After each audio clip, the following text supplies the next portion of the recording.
Welcome back to Building a Main. Last episode, we finished off the big three by unlocking Ancient Invention. In this episode, we're going to kick things off with our first 99, which is going to be magic. What, did you think I was going to make you wait to the end of the episode to see what we already knew was coming? So, we're picking up the Magic Cape, and this one is actually quite nice because it gives us the ability to swap Magic Book whenever we want to, well, as long as we're at a bank. Which is going to drop us into the comment question of this episode. What was your first 99? Could have been 20 years ago, could be 2 years ago, it doesn't matter what version of the game, just what was the first 99 you got on any account? And if you're still working on your first 99, what's it planning to be? I decided now was a good time to cash out our Slayer tab, and in order to track just how much we're going to make from this, I deposited my cash stack into the bank and sold off our primary boss drops first, which ended up netting us 47 mil, just from the bossing tasks basically. And once we sold off all of the rest of it, we got up to 76 mil, which means we're sitting at about 120 mil cash. And one of the first things we're going to be doing with this cash is we're going for Scavenging 4, and we're going to be putting this on all of our God Wars Dungeon armor sets. Now, I'm not going to be putting it on the Sunspear because we're probably not going to be using that for too much longer.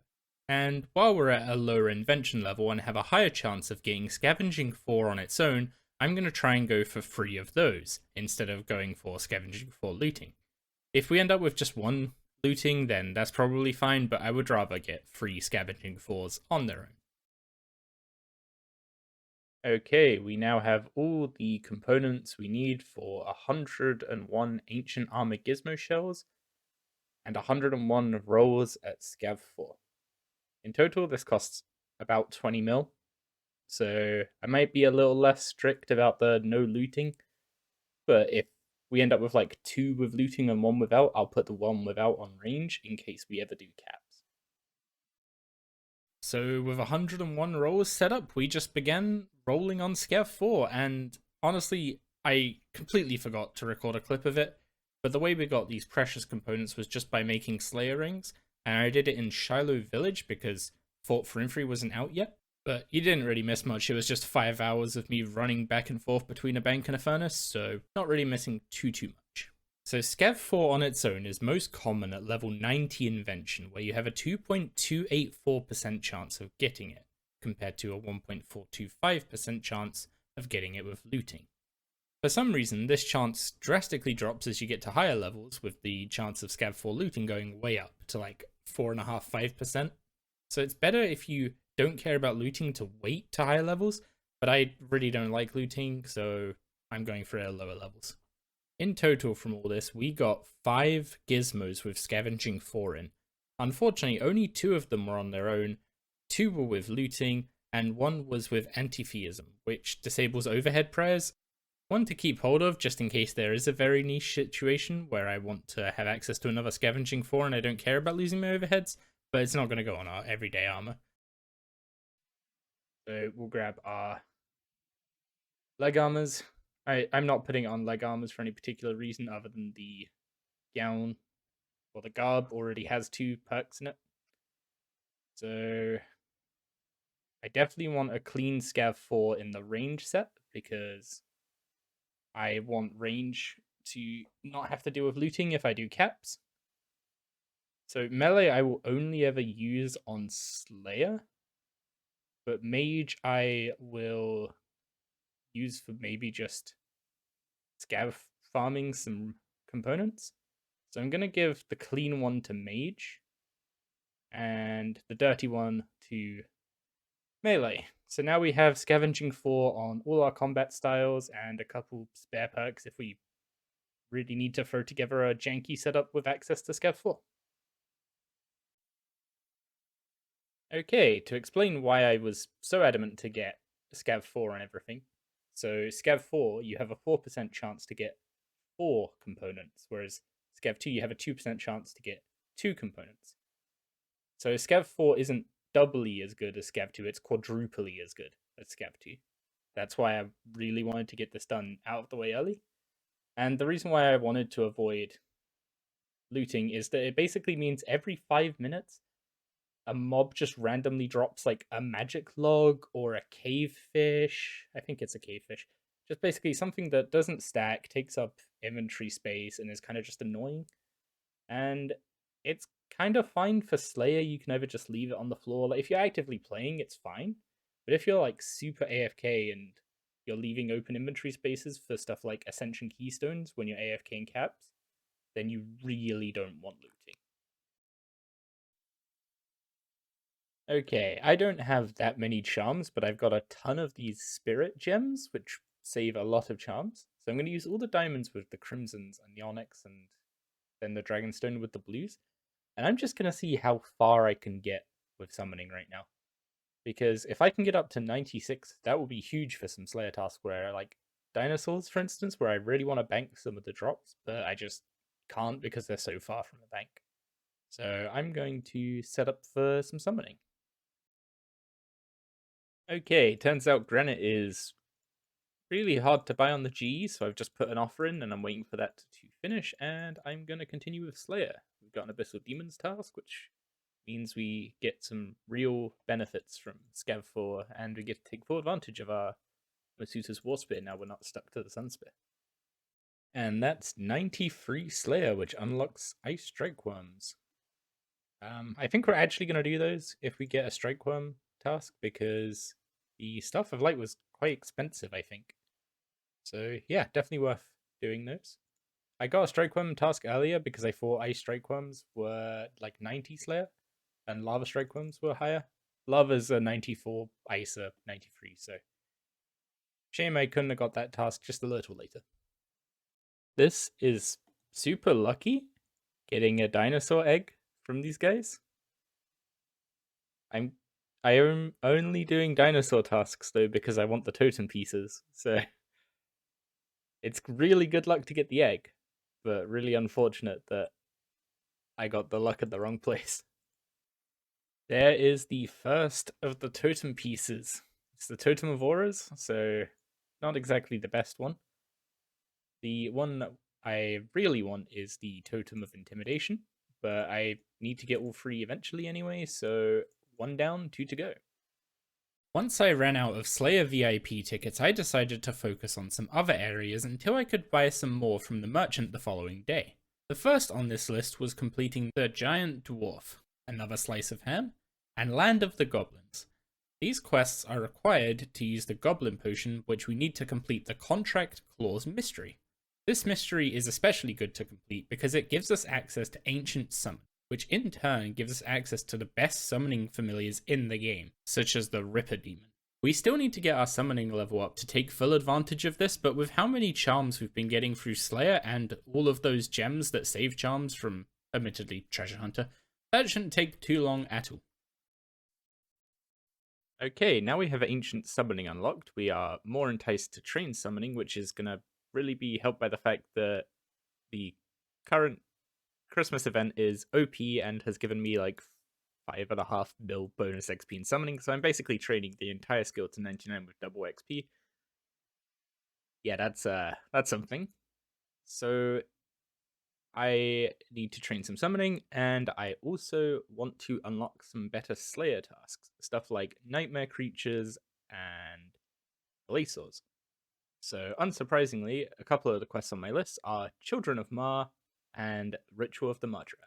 So I'm going to go for Children of Ma first. That is Missing Presumed Death complete.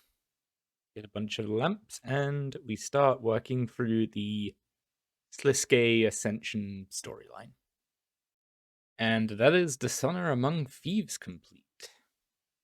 Much longer quest than I remember it being, but relatively fun.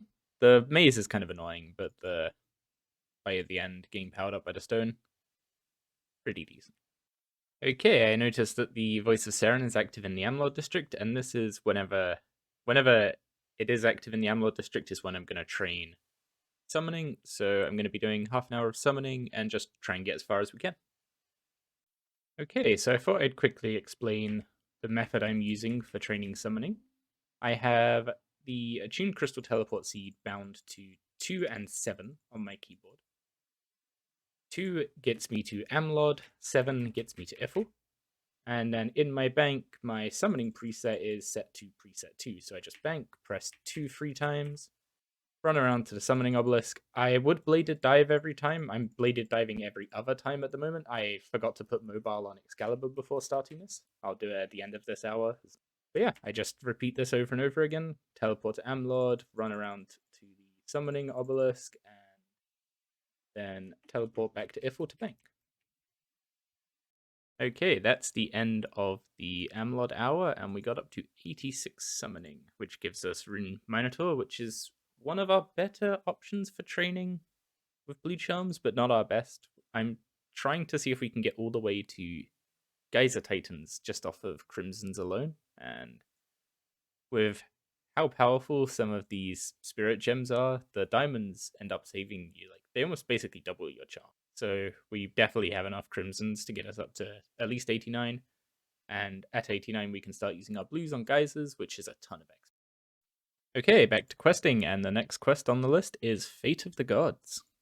And that is Fate of the Gods complete.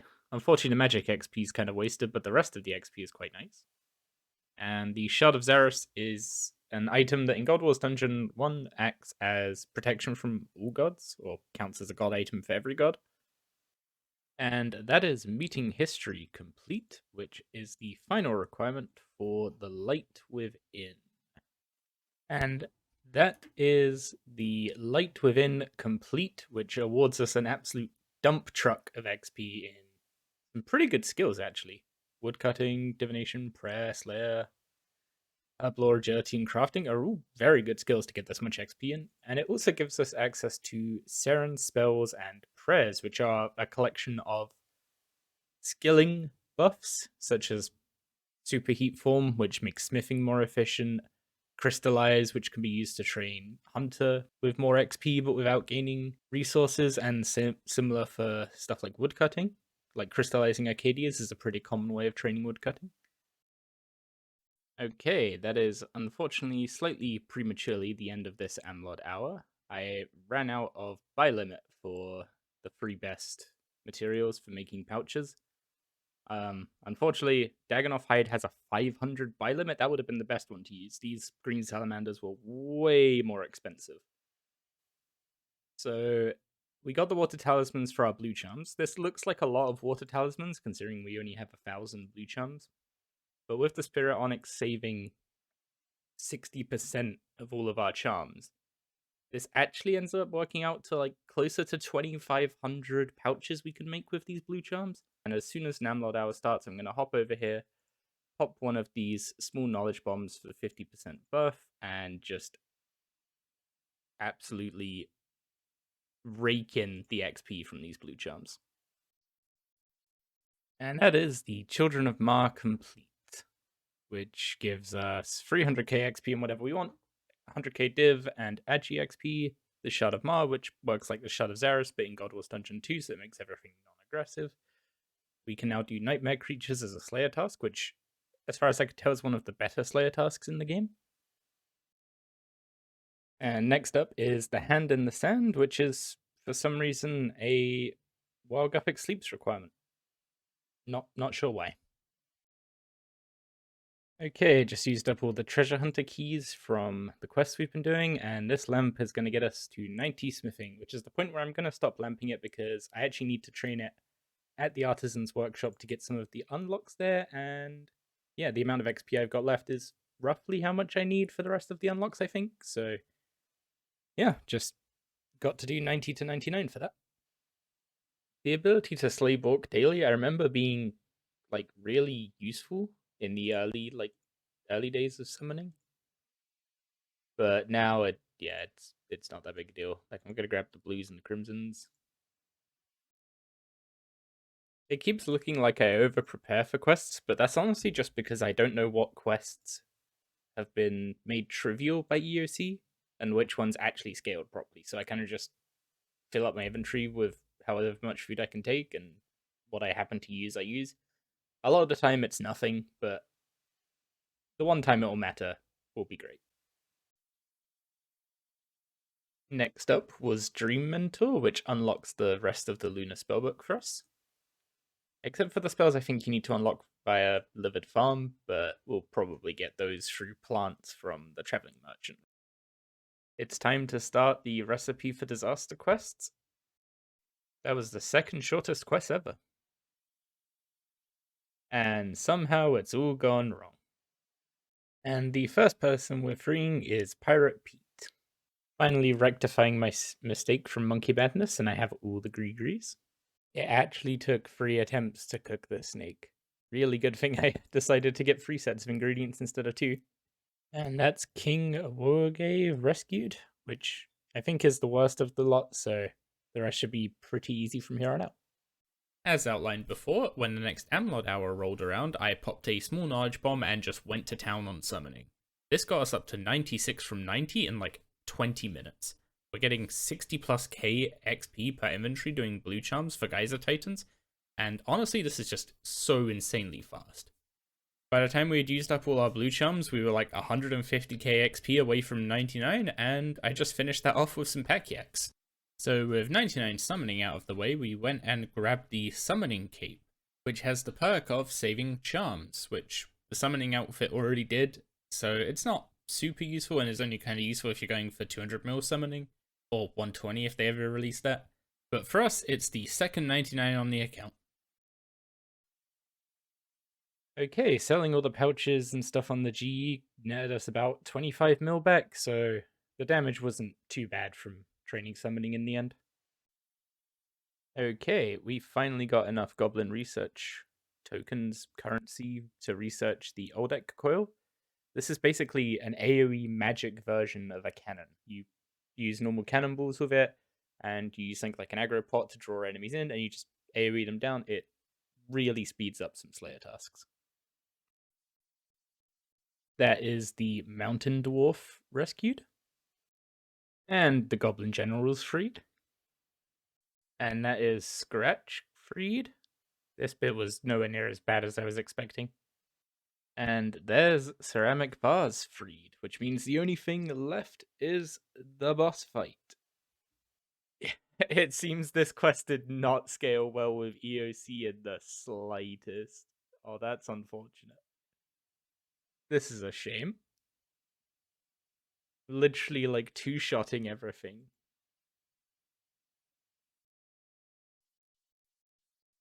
That was the biggest letdown. Well, there we go. Recipe for Disaster complete. That fight was unfortunate.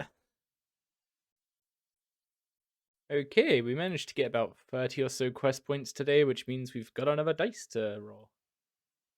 It feels like I've done a ton of quests, but I've just done some really long ones. We got another mill and a fortunate component, so I'll disassemble that.